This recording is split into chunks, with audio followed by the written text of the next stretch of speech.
May 3 hunters na nahuli ng mga cannibals sa gubat. Dinala sila sa harap ng tribal chief para siya ang pupugot ng ulo. Nagmakaawa yung mga hunters at naawa naman yung chief. Chief, sige, hindi namin kayo papatayin sa isang kondisyon. Kailangan isa-isa kayong mangolekta ng 10 pirasong prutas. Dalin nyo iyon dito at saka ko sasabihin ang sunod nyong gagawin. Naghiwa-hiwalay ang 3 magkakaibigan. Unang dumating si Pedro, daladalay 10 oranges. Chief, ngayon, ipasok mo ang lahat ng mga prutas na iyan sa iyong puwet. Kailangan ay hindi magbabago ang mukha mo. Konting ngiwi o ngiti lang ay pupugutan ka agad namin ng ulo.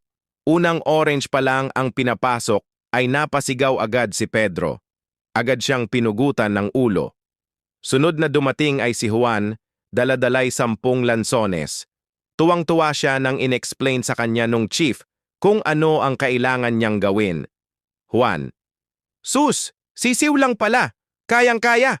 Buti na lang maliit na prutas ang kinolekta ko. Naipasok ni Juan ang mga lansones sa kanyang puwit nang walang problema. Ngunit nung nasa pang 10 prutas na siya, bigla siyang napatawa. Pugot ulo agad ni Chief. Pagkamatay ay napunta agad si Juan sa langit kung saan nakita niya si Pedro. Nagkausap ang dalawa. Pedro, sayang Juan. Pinapanood kita dito sa langit habang ginagawa mo yung utos. Isang lansones na lang hindi mo pa tiniis. Buhay ka pa sana ngayon. Ano bang nangyari sa'yo? Juan, pare, ang dali-dali ngang ipasok ng mga lansones. Kaso, nung matatapos na ako, bigla kong nakita si paring Jose. May daladalang 10 lang ka.